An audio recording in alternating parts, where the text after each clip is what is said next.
All right, we're back with the experience. It's me, Amir, and I got another awesome guest today. I can't give you guys too much of background because this guy, he's got a long story to tell you, and it's pretty incredible, which is what makes him such an incredible person. So without further ado, I'm going to introduce you guys to the Man Mountain, my man, Mr. Rob Peterson. Rob, what's going on, man? Thanks for coming on the experience. Hey, thank you, man. I appreciate it, brother. Good times, good times. Real quick, just let everyone know why you're on the experience today, and we'll get right into it.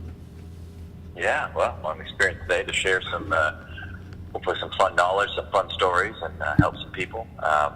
My story, we're kind of chit-chatting a second ago, I've been in the industry about 20 years now. In 98, I got my first cert, actually, with AFA at the request of my grandfather, who I would come back from the gym, the old 24-hour fitness out here on the West Coast, and be like, oh, man, I was working out, and I helped this guy, and I helped this guy. I must have said that for like 5 years.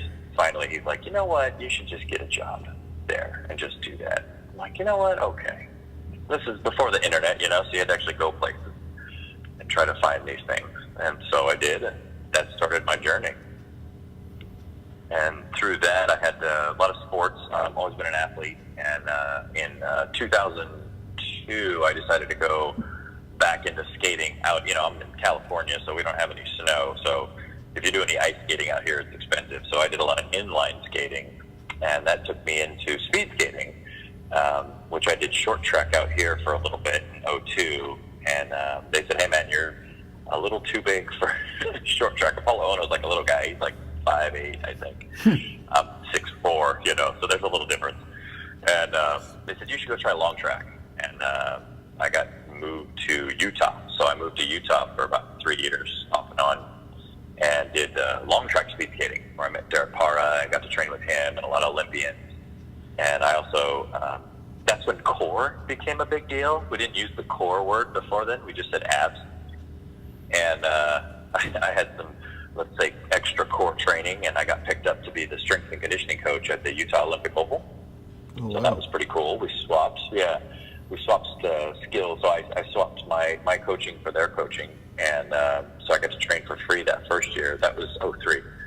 And then 2004, continued my training, and then I lost my sponsorship, and I couldn't afford to keep skating. And a buddy of mine was like, hey, man, let's try bobsled.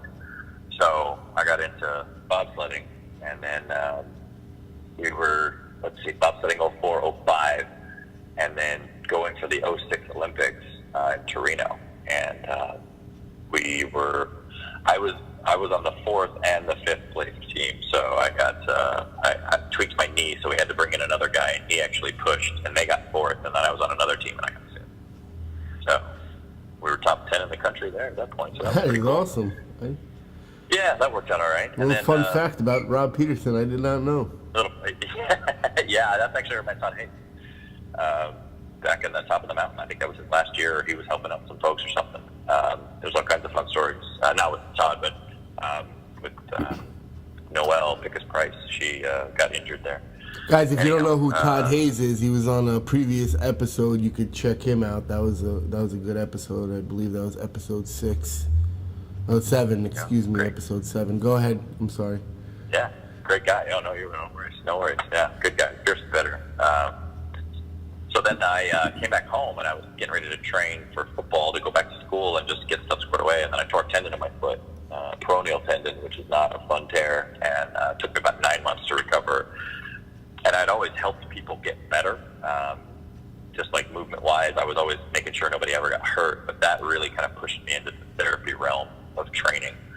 And that's what led me down the path I'm pretty much on now, just helping people move, lift, live, whatever, just better for more longevity is what we like to say. So versus, I can get you strong, which I can do too. Obviously, I have a pretty high-level sport background, so that's not a problem. But to be able to do that smart is the big thing now. So, and now I have my own gym. Had it since 2012, and yeah, I've been on my own out of the big box gym. I was at 24 Hour Fitness, the big box for 7-8 years, and then so now the last 12. Jeez, well, it's been 10 years out of so about 10, 11 years on my own now. So time flies, huh? Crazy. Yeah. So for anyone that doesn't know, that's my New Yorker coming out. For anyone that doesn't know, what do you guys do? What do you guys specialize in over in your facility? For those listening, Rob he is the representative for Training for Warriors out in Orange County, California, but that's not so much their niche. Can you just explain a little bit about what you guys do compared to your normal strength and conditioning gym? Absolutely. So we do a lot of pre and post therapy work. So I am connected with physical therapists, chiropractors. I have clinical nutritionists that I work with directly. And, you get an injury or something happens and you go to physical therapy, that's all fine and good. But, they can only take care of one thing. If it's an overuse injury, desk job, my low back, or they do some stuff to fix your low back. But it probably wasn't your low back that got you into, the problems in the first place. So we take you and step by step kind of get you reset as a human, and then connect you in such a way that your body starts working better. And a lot of times, what I'm learning now and getting into is a lot of it is it's mental, it's emotional, it's spiritual, whatever you want to call it. We just kind of help get you reset as a human and get you on your way to your path. So whatever it is you want to do. Awesome. So my that's going to lead into my next question. So if you could tell someone maybe starting out in training, whether for themselves or working with the general, let's call it the general public. We're not going to say working with athletes because that's a very small percentage of people. But if you were, let's say, coming off an injury, or working with someone with an injury, what are some of the 3 things maybe you would start out with telling someone to look for? Ooh, well, I don't want to say that because everyone's different. So let's maybe say, 3 things maybe you would try to focus on to better assess the athlete, the client, the whatever you want to call them. Sure. I'll tell you the last little bit, definitely year and a half, and has changed. Before I'd be like, assess their movement and see what their squat looks like, or see what their lunge looks like, or take them through a mess, or take them through all these various things, which are all great. But now we try to get a lot deeper. So, and that's where the one-on-one comes into play. That's the big difference again between me and the TFW program, which we do, group. I try to find out what's going on at home. Honestly, that's one of the first things that most people don't.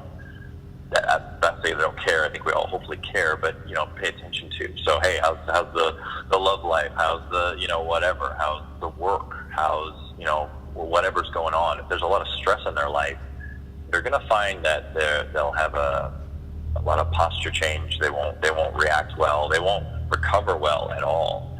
And a lot of it can be based on how they communicate with their people, with their husband, their wives, their employers, their employees, their coworkers. So that's usually one of the first things I do is check that. Sleep and nutrition is automatically a gimme. I would put sleep, nutrition, and water or hydration in the next one. That's so huge. It's not even funny. Especially sleep and water. People just don't get enough sleep and they just don't drink enough water. It's just such a funny thing. Yeah, right. I mean, it's just a gimme. We see it all the time. When people tell me, they're like, I drank 2 bottles of water. That's good, no? I'm like, yeah, if you want good to start the day with. About what?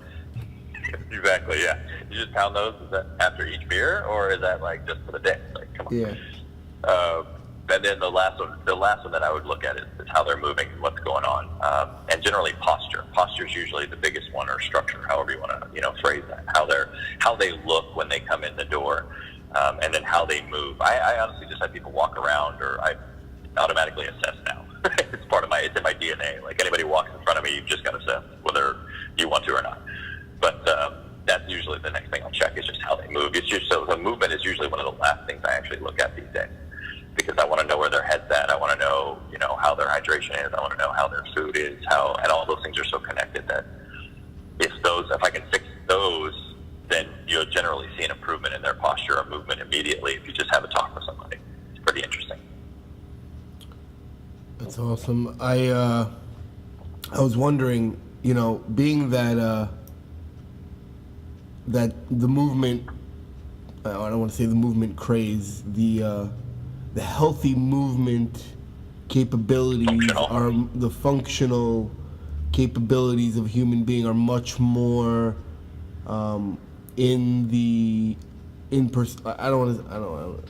it's more of a focus now nowadays. But you've been doing it so long, and I can't even I can't even clean your shoes when it comes to understanding the human body. But you can clean whatever you want, Amir. You're a hell of a cleaner, brother. Oh, thank you. But what I want to say is, so being that you're from Orange County and all these workout fads are always coming through, what do you think has helped you, remain focused on that movement quality coaching, I guess, or coaching quality movements? Yeah. I guess. Man, that's solid. That's a really good question because it's so easy these days to get sucked into so many different things. How do you what I like to say, maintain your center, right? The one thing I always, for whatever reason, focused on was just movement is just movement. Just because we put a label on it doesn't mean it's different, right? You go through physical therapy because you hurt your shoulder, you're going to do some sort of pressing, pushing, and pulling. Well, if you're an Olympic level athlete, you're going to press, push, and pull too, right? Grandma's still going to press, push, and pull. The daughter's still going to press, push, and pull. So what is the real difference? Application, prescription, however you want to put it. So there was always something to that in me that was well, no, and how do you click over? It can't be, Turkish get-up is now the best exercise ever, and that's all I need to do for the rest of my life. All right, it's great, but what's your goal? What else are you doing? And I think I always kind of got pulled back to, well, what's this person's goal? Not me as the coach or the trainer's goal. What I just saw on YouTube or Instagram or in the new magazine or whatever. How is that applicable to a real human in everyday life in a way that's going to make them better and appreciate, training or playing with their kids or, at the end of the day, it's really what's applicable to them and their goals. I like it. I like it a lot. But I guess really that's what I think has made you so successful is that you don't get distracted with the wishy-washy, and I guess that's what makes you such a good coach and understanding people's, I guess, alignment, movement, all that stuff, because that's been your forte, right? Right. That and my OCD, that helps. Well, whatever helps. But listen, you're an incredible coach, so if that's what does it, power to, embrace it. Right, and then I have. Here we are. So, being that I'm sure you deal with this like I do, what do you think usually stops people that, even though, they're prescribed to go to a certain amount of therapy sessions or, they're dealing with this certain pain for so many years and you give them, we like to say prescribe them movements. What do you think stops people usually from moving forward with that? Yeah, that's a good one. People don't want to put in the work, man. At the end of the day, we don't want to be uncomfortable these days, right? You have to hit so many reps in order to, let's say, equate a new movement or to get somebody dialed in with something that'll help them and actually help their movement or get them away from that pain. But it's, let's throw a number at it. We say 5,000 reps, right, to get a new movement mastered or whatever. Yeah. That's a lot of reps. You got to put in the work, and people don't. They just don't want to, it burns, it hurts, that's, there's, I don't like to use the no pain, no gain, but I kind of do. It's kind of the burn is where you learn. That's where we actually get better. You have to put that work in and get your head wrapped around it. as we've seen, it's like you have to reach a state of, and it's just sad to me that we have to reach such a state that I can't physically move because I'm hurting so much. That pain has to be worse than the pain to get you better in order for someone to want to do it, right? Yeah. They're like, oh, my knee's not too bad. It only bothers me when I go upstairs, so I just kind of avoid stairs. No, if you came in and we did some, the different exercises that are going to be challenging and you're going to have to work for it, we can make that better, and then you don't have that pain anymore. Yeah, but then I got to come in and, and that's, with that certain population, Gen Pop especially, past athletes, different, people that, especially like you guys with fighting, doing jiu-jitsu, that kind of stuff, we kind of embrace pain a little differently than other people for whatever reason, whether it's good or bad or indifferent. But we generally can do a little bit more work and get a little better result. But yeah, general people, I feel like they don't want to push through the pain to get themselves to the other side. They don't want to embrace it and realize that they're going to, and it could be trust. My coach likes to say it's self-worth. They don't feel they're worthy of trying to push through it to get to a point where they don't have pain, right? Like, I feel like I need the pain. I deserve the pain. Yeah. No, we all deserve to be happy and healthy and strong and mobile, right? I hope. Well, what would you say working with clients so many years, you think separates the ones that are successful? Is there maybe a formula that you've used with some? Now we're getting tricky. Now we're doing infomercial stuff, huh? Well, I don't know. I'm trying to see. My secret formula. But maybe there's a mindset switch you see with certain students along the way that maybe is that pinnacle point for them to now really start maybe feeling less pain because, you've worked with my wife in the past in helping her posture, and, a big part of why she's not able to maybe do it as often is because of the pain. And so maybe, I want to know, is there like some clients that, everyone's going to go through the pain, but is there maybe a certain turning point where you see with some clients more than others that now it's like doesn't become such a tedious task? It's almost like, for me, like I do Max Shank's 5-minute flows in the morning. In the beginning, it was very hard for me to be consistent with it. But then I really was like, okay, I'm going to do this. And then I did it. And then now every day I do it. And it's a huge part of my day. So right. So what flipped it around for you? If we're going with that. I guess repetition, yeah. But I wasn't dealing with pain. See, I wasn't doing it I was just doing it because I wanted to be healthier with my movement, and I knew that would help. It's not like I do a specific flow that Max Shank created. I'm just taking his idea of the 5-minute flow per se, and then using my expertise of movements and putting it together in the morning. Sure. I think it just goes back to what we were talking about earlier, and it's that pain point. There's going to come a point where you either, it's just like in a fight or anything else you want to talk about, right? Running a business, going forward, you're going to crumble and fail, which would either be you're just going to accept the fact that you're always in pain every single day and it's going to get worse, or you just fight and you just, hey, I'm sick of this. It's time to do something about it. And then you seek out someone like me, or someone refers, you to me or whatever. But generally speaking, the people I get that they've essentially, what we like to say, reached their Popeye moment. And they're just done. Like, I can take all this. All I can stand, I can't stand no more. How the heck can I fix this? It's either surgery, whatever, pills. And, if you're sick of that stuff, then you would seek out someone like me that would help you get reset and get you back on track to, do whatever you want to do.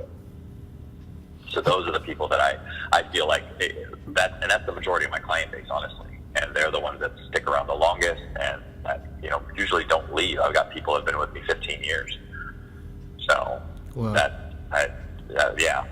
saying something, and this guy's, then a lot of them are the entrepreneurs and the people that are the self-starters and the hard workers. And I don't think that's a coincidence at all.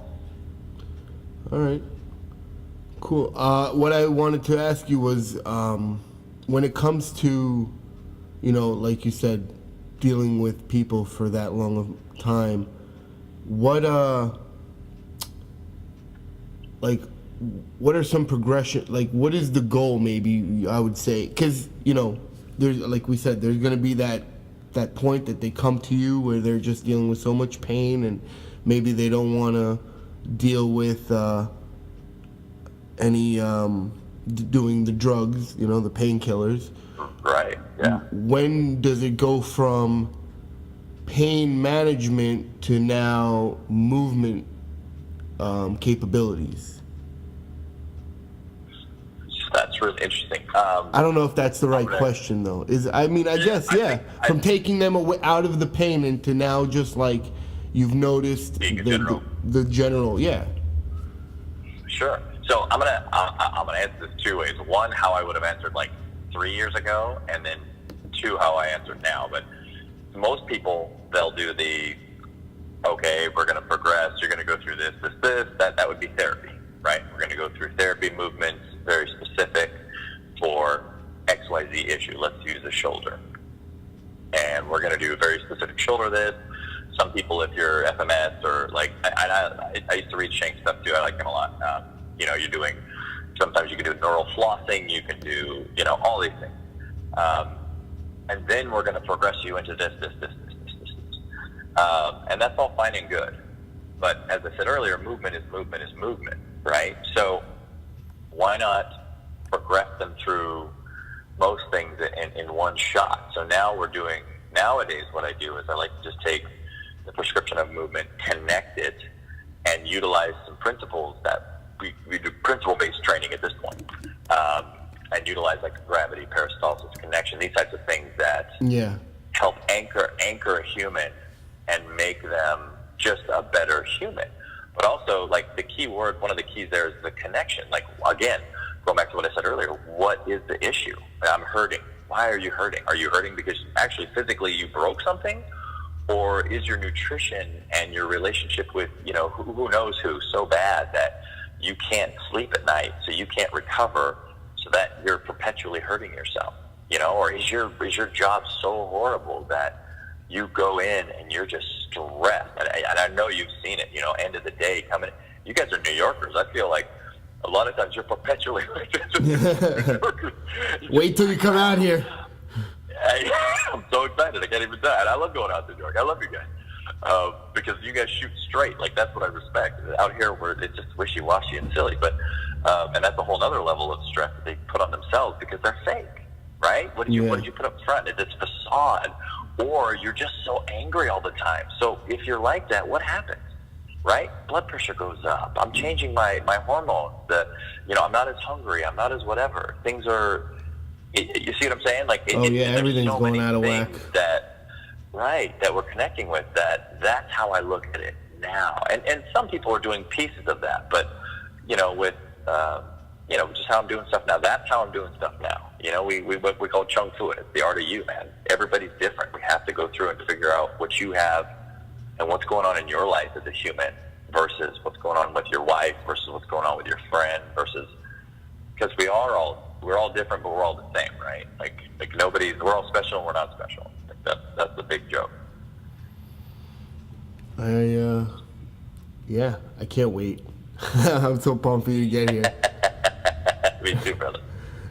I really hope that some of the people listening will be able to take advantage of the fact that you are coming in to come down here. What I wanted to close this out with, just a little bit of information about what you do on a daily, where people can find you, and talk about, since you are coming down here to Long Island in the next couple weeks, what people can expect, and also in the future when you are, if you're listening out on the West Coast or anywhere in the country, you do a lot of in-house workshops. So, what should people be looking out for when it comes to what you're doing right now? Talk about the Chung Fu a little bit. Yeah. So I'm connected to my coach, Will Chung. Of course, he's out in Jersey. Love that guy. And we're getting bigger, better with that. My company, OC Performance Coaches. I'm out here in Laguna Hills. Honestly, our website's getting finished up. Should be a big deal. And, workshop out here, what, the 8th, the 2 weeks, right? The 18th, your Yes, spot. sir.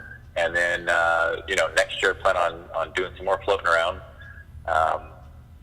And I'll always do stuff here. Everybody's always welcome. Come check the place out. And just moving forward, man. Just trying to help people make them move better, help them, with their posture, their movement. It's just something that, and honestly, it's increasing awareness. And I think that's the one thing that people just don't think about, right? We're so zombie mode. We're that's what in our phones or Facebook or whatever, Instagram, and that you didn't realize that your feet are turned 80 degrees the wrong direction and your knees are hurting because of that. That just made me turn my feet in the correct way. I just want to tell you that. But how did I know? That's how good I am. Boom. There it is. Drop the mic. I mean, guys, it's hard to, when you're not in the fitness realm, to understand the knowledge that Rob has attained over the years. It's pretty difficult, but what I've seen him do in person with someone in like an hour, it changes the rest of their life. And we're gonna be able to have him out here on Long Island. We're bringing him out to the East Coast to treat everyone, and I think that if you start to check him out, if you guys look up what he's doing, you're going to see that lifting weights is great, but if you can't move, you can't lift. If you can't move, you can't enjoy life. Like, I have so many students that, how about this? Not so many students. All my students. There's no one person that doesn't come in here and doesn't have something going on. And to have someone in my network like Rob Peterson that's able to share his knowledge, it's like Jedi mind tricks, guys. So it's like a huge honor. So I'm all about who you surround yourself with. Who would you say, Rob, are some of the people that maybe are influencing you or have influenced you to do what you're doing? Obviously, Will. Will's given me, Will Chung the last couple of years. Martin definitely helped me with my business sense and to try to get me going. And hey, luckily that's how we got connected, brother. So got to always say hey to him. Was big into Greg Cook and those guys for many, many years, way back in the day. We go to Juan Carlos Santana, if you want to go like way back. That's probably 15, 17 years ago. And these days, honestly, like the one of the biggest things is just doing work. Just play around, go have some fun, do some movements, see how it feels, keep it light, and just do a lot of self exploration. That's in terms of the movement stuff. Like that's the biggest thing I've gotten from Will, and actually having a principle based system is the biggest. That's been the biggest thing. And so it's not gimmick. You know what I mean? Like gravity is gravity. Peristalsis is the pump, right? That feeling that you get when you get your biceps all swollen, you're stoked, and you're kissing it in the mirror, which we've all done it. If you haven't, you're a liar. Doing it now. The connection, you're doing it now. And the connection, between you and me, between the ground, between you and the dumbbell, whatever it is, and if you can work with those things, like, there's not a lot of people doing that in the industry. As far as I have seen or tried to find, there isn't anyone. In terms of the train, it just doesn't exist, and that's been a big draw and the biggest influence on me. And it's like, hey man, we just go with that, and if you follow those principles, you can't go wrong, and just go nuts. That's the biggest thing, honestly. Yeah, for sure. Guys, if you didn't hear it, the mic just dropped. Boom. Awesome. Rob, thank you so much, man. I cannot wait to see you. I look forward to mind-blowing seminar. If you're able to make it, guys, check it out. If you're not, follow Rob or find him on Facebook. Check him out, Orange County Performance Coach. My friend, I am so humbled and thankful for you, and I cannot wait. Thank you so much again. Guys, rate this, listen to it, share it. Another one in the books. We're going to hit you with another episode next week. We got another special guest. I'll announce it during the week. Have a good one.